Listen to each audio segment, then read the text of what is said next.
Question here is, I listen to these teachings and I am convinced I am pure consciousness, I am not the body, not the mind. But then I behave very much like the body and the mind. As they say in America, you're still the same dude. You're the same old guy. There's nothing much that has changed. That is true. There's always a big gap, like the poet said, between the intention and the act falls the shadow. Eliot, I think, I'm not sure. Intention and the act falls the shadow. And that is the human condition. Our intellect races ahead of our capacities. It grasps, wants, and understands a lot more than we are able to live up to right at the moment. But that's all right. That's all right. We must see the far light in order to orient our lives towards it. Now, all these practices are aimed to bridge the gap between what the intellect grasps and the rest of our lives. There's a psychologist, Jonathan Haidt, in the United States.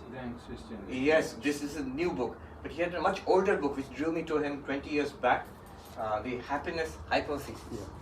So there he raises this question: why is there such a gap between what we understand and all this that we know in psychology?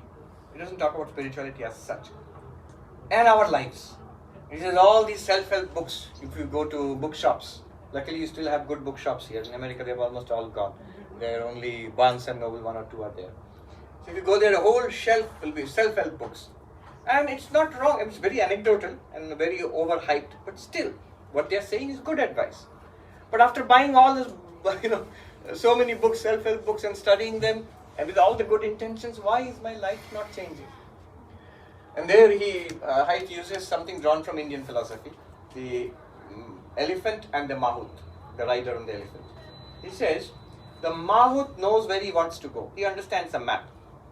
But the elephant doesn't understand the map. Now, the mahout can guide as long as the elephant listens to the mahout, obeys the commands of the mahout, fine. If the elephant doesn't obey the command of the mahout cannot do anything. The elephant is much stronger than the mahout, much stronger than the elephant rider. So just like that, the intellect understands lectures and books and TED Talks and whatnot. The rest of the body does not. So rest of the body, mind, emotions, the lower mind, emotions, personality, and the physical body, they are like the elephant. I read that it is wonderful to get up early in the morning and do meditation. I'm convinced tomorrow I'll get up at 4 a.m. Brahma Muhurta, the moment of Brahman, and do meditation like Swami says. And when the alarm rings, it's cold and I'm sleepy and to get up and meditate. The body says no. The body says no, I'm going to sleep here. You can go and meditate if you want. I'm not going to get up. Did you consult me when you took this decision? I'm not going to get up. Now the elephant is not obeying us. Now the question is, how will you make the elephant obey? The elephant does obey, but how?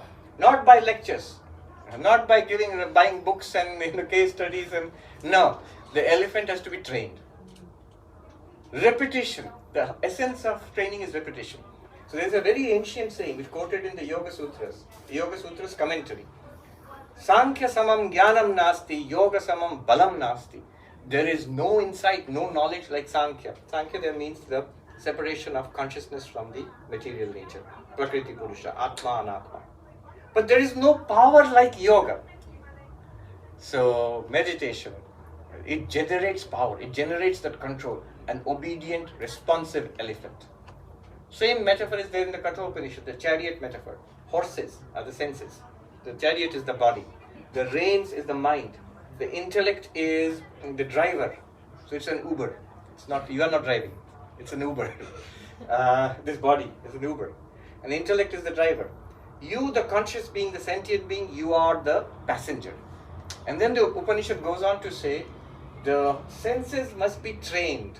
Notice, not convinced, not lectured to, not resolutions, training, discipline, lifestyle, sattvic lifestyle. Then the senses come under control.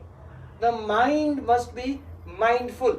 The word used in the Kathopanishad, interesting. Today, mindful word, a literal Sanskrit word, samanaska, mindful. The whole mindfulness boom now, but in the Kathopanishad, long before the Buddha, long before Buddhism, mindful. The mindfulness, the control over attention. So discipline of the senses, outward. Control over attention, next. And finally, intellect. He says Vijnanavan. The intellect must be educated. It must have the Vedantic knowledge.